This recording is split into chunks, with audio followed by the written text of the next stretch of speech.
Welcome to my tutorial on how to connect Xammp server, that is Mysql, which has been hosted in the Xammp, to Vb6 6.0 application. So for this case, you need three things. You have to have installed your Vb6 software on your machine, and also you have to install Xammp server on your computer, and you have to have a connector connecting the application to the Xammp server, that is to the Mysql that has been hosted in the Xammp server. So this is the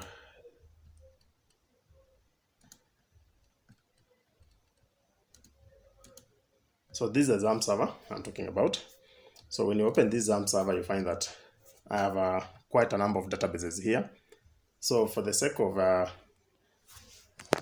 of showing you on how to go about it, I'll just create a new database here. Let me create a database, and this database, I can call it, we can just give it a name. Let me call it school. So when I say create, you find that this database, you'll find it among my databases. They have been arranged alphabetically. So this is the database. So far, our database is just empty. It's just, I want to show you how to connect to that school via the VB. So let's go to the VB. And you find that before going to your Visual Studio, Visual Basic, you have to download and install the connector. Installing the connector, you can get it under this site. Note this site down, and I try to download. And also note that you have to install your product version, select 5.2.5. So download this. That is Windows x86 32-bit MSI installer. So install it. That is 4.1 MBs. So let's go back. So I want us to connect to our application, and I want to create an application via module. So let me remove this module, and I show you how to add a module. So when you open your Visual Studio application, this is what you find. So for this case, I want us to add a module. So our module will add via, you go to project, then you add a module. So double click on the module to add. So we find that a module comes with an empty page that way. So you have to type in what you want the module to do. And for our case, our module, we want the module to assist us to connect to our database. I'm using a module because every time your application runs, it will run using the connection that is in the module. Other than repeating the connection on each and every page, you have to create a module to help you that. So let's start by declaring some things here. Let's declare our connection public. So I'll type public cn as new .db connection. You can pick from that.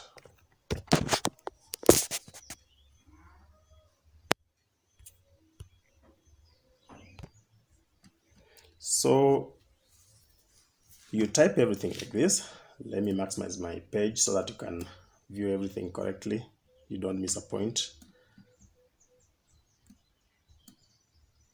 So this is what you type, the declaration, that the CN as a new DB connection. Then also you declare this, that is arrays as a new DB record set. So when I say public, means that it will be called on each and every page. It will be available, because now that it's public, you'll use it. You don't have to repeat typing it when you are coding your application. So this is how it is. Then this is my connection string. So this is what enables my application to connect to the database. So this is the connection string, and you find that this is the add.dc, that is the add.dc driver. It comes by when you install this is when you can now use the add.dc driver. So this Mysql connector is the one that comes with the add.dc driver. So I'm just at this juncture here, I'm just trying to check if the connection is successful or not. So this is our module. So this is how your module should look like. And when you run your application, you find that you might find some errors. So this is how you have to make sure that you have chosen the right references to your project. So you find that you have to capture this. That is the Microsoft Data Binding collection Vb6.0 Service Pack 4. And make sure that you've selected the Microsoft Data Environment Instance 1.0 and Microsoft ActiveX Object 2.5 library. So you select all these things. You find them under, you go to project, then references, then you make sure you select them. So when you select them, if you don't select them, this is what happens. You find that your references will not be available for your project. So thus will get some errors. So make sure before you continue, select all these references. You can pause your video and select the references. Then after doing that, you find that when I click on run, it will tell me database driver established successfully. Okay, it's just bringing this message here. This is my message box. I just put the message just to confirm that the connection has been successful. If not, you find that it will bring another message. I can add something here. Let me copy this message, then say else connection not successful. I can say connection not successful. So I have a database. We had a database called school. So when I try to connect to school, you see it is connecting. So when I misspell the word school or add a digit and I say connect, it is telling me that unknown database school 1, because you find that in my database there's nothing like school 1. So when I say debug, I say school, then I continue running.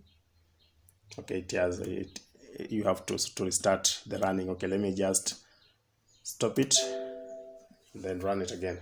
So you find that one is successful because there's a database called school. So it will always check if that database exists in my databases. So if it is not existing, it will not run. So from here is when now you can go to your application. Now that the connection has been successful, the next thing is now to go to maybe the login page. So in my next tutorial, I'll be showing you on how to now connect from the connection, how to load now the login page and how to validate the entries in the login page. So join me in the next video. This is part 1 of my video. So next I'll be posting in part 2. I'll be showing you on how to connect, how to load the login page and how to validate the entries in the login page. So remember to subscribe to my channel, like and subscribe, so that you will be getting real-time updates about my postings. Thank you and have a good day.